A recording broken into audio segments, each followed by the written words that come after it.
Out, throw battery in, put whatever you want, dry or liquid in, and within minutes he's flying.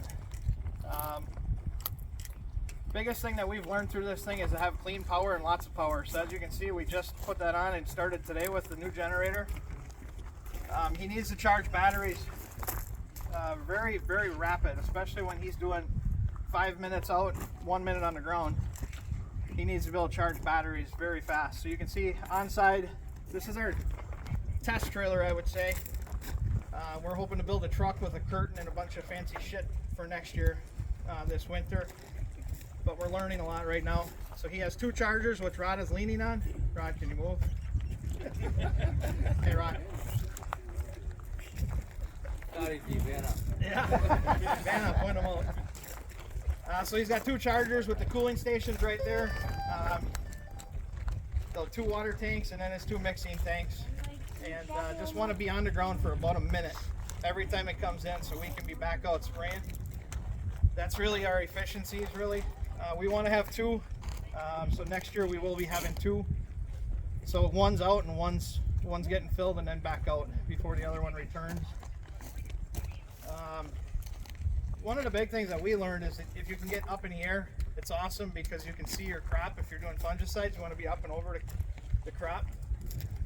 And flying away from gravel sucks because it's throwing gravel at you every time it comes back. So if we can have something where we can land on a trailer or up in the air, it's much, much cleaner, a lot less dust or something. So Ben's our pilot. Ben, speak loud and clear. Tell him what I didn't tell him. I'd say one of the misconceptions I think most people have is what acres it can do. Normally I'm doing about 25-30 acres an hour, which I mean I already did 200 acres today. And then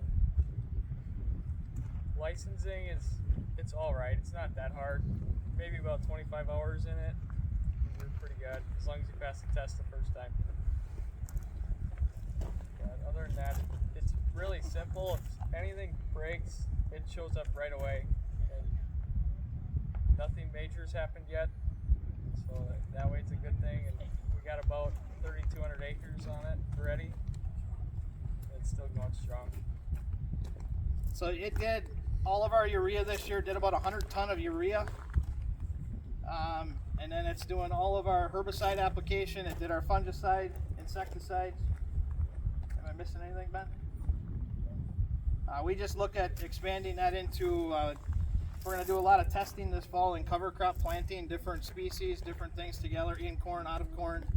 I think we're even going to try next week in some work ground, do some passes with the GPS on the tractor, have this thing fill in between, just so we can see side by side the difference. Just a lot of different things we're going to test with it. So far, it was scary getting into it, right? But so far it's pretty awesome how it's producing and actually doing the acres.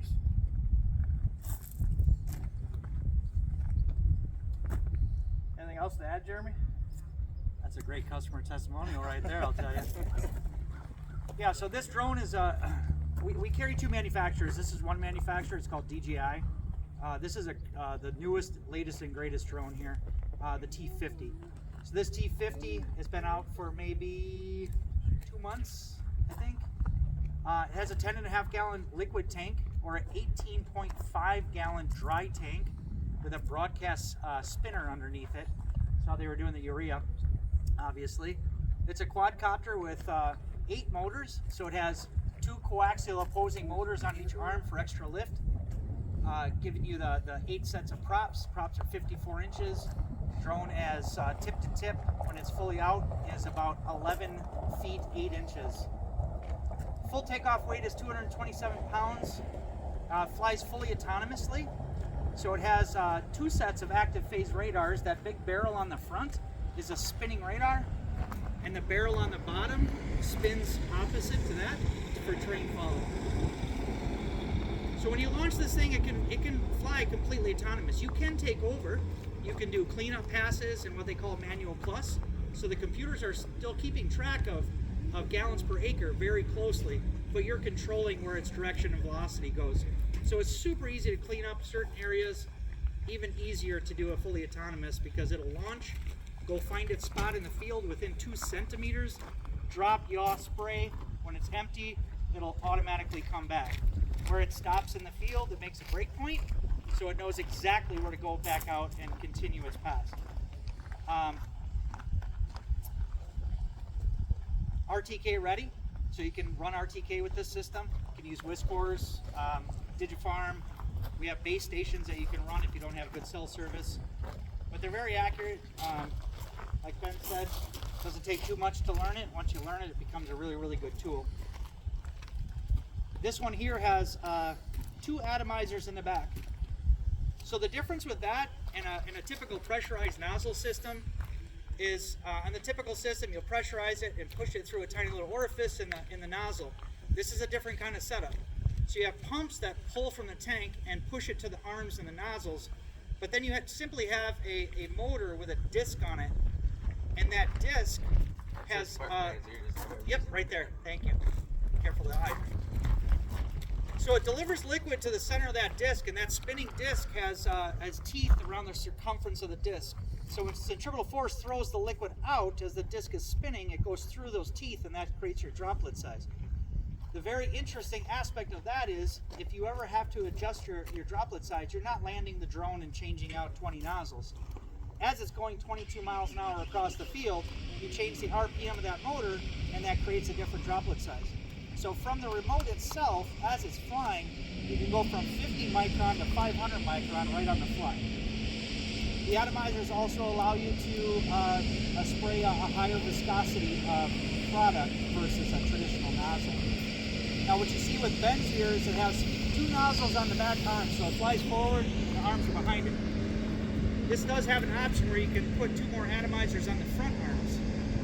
And when you put 2 atomizers on the front arms, that increases the flow up to 6.34 gallons per minute. So you can do almost, it's like 7.4 gallons per minute, and you're still going 22 miles an hour. So that's one of the big things with the T50 is that increased flow. The previous model was half that flow.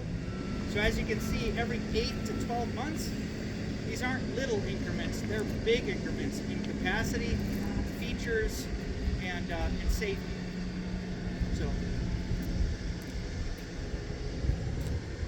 any questions on that thing? A lot of people ask how many acres you can do. It really depends on your mix. When we were spraying herbicide, I think Adam, you and I were joking a little bit with Ben about, we putting any water in, a lot of it was chemical. We had a lot of questions if it would work. We didn't have the carrier of the water, right? It worked great, I think. Jake, you were against it, our agronomist for that grow. You thought it might maybe not work? Yeah, from what I'm seeing out there, just with the finer droplet size, it seems like the crop wash, you're really pushing that stuff down into the canopy, and a lot of our corn, we kind of had a pre-emerge down, and we kind of did a couple cleanup passes to kind of clean up as needed, but from what I'm seeing out there, yeah, did a pretty good job. So it was in corn, we were putting down what then? Could we cover 2.5 acres? 2 1/4? No, we were doing like Pick your head up, talk loud. 4 acres per tank. So every time I went out, it would do 4 acres. When we were doing urea, depends where we set it. If it was 50 pounds or if we'd set it at 100 1/4, it'd do 1 acre. So it's back pretty quick at that rate. I don't know if the average empty time at that was even 5 minutes. I think it was way quicker. You're doing about a minute. So it's just goes right to its spot. It picks up right where it left off and goes again. We broke it down into like 50 pound increments most of the time. Most of our fields either got 150 or 200. A couple fields got 250, but we broke our applications up into 3 or 4 or 5 applications just to maybe spoon feed the corn a little bit. Obviously our corn right here with Breakfast on the Farm is pretty shitty. If you guys seen this on that day, you know why. So it was kind of a shit show, but so far urea is a little more work. We're going to build something quite a bit different for next year to make that easier to work with, but still proud of the guys to get rid of 100 ton with it. How many 5-gallon pails was that, Ben? You know Yeah, that's a good question. What we typically do for cover crop seeding and stuff like that is either a double or a quad pro box tender. The drone lands, swing out the auger, put the sock in it, hit the button, loads it up. We were trying to build an all-in-one so we could do liquid and dry if he was at a field and wanted to do both or something on, with one here, one there. We've kind of given up on that. We're going to build a straight truck, like I said before, with curtain sides. That way the two drones can be sitting there ready to take off. As soon as we slide the curtains forward, all of his stuff will be in there under cover. And then when he goes dry, he'll pull a trailer that'll have the hoppers on it. And the regulations have changed recently. As this goes on year by year, the FAA sees the safety of this and they start relaxing regulations. There was a big change about 2.5 months ago. Folks can get an exemption that they call it solo, night, and swarm. And that exemption allows you to not have to have a visual observer with you. It allows you to apply at night, and it also allows one pilot to fly 3 of the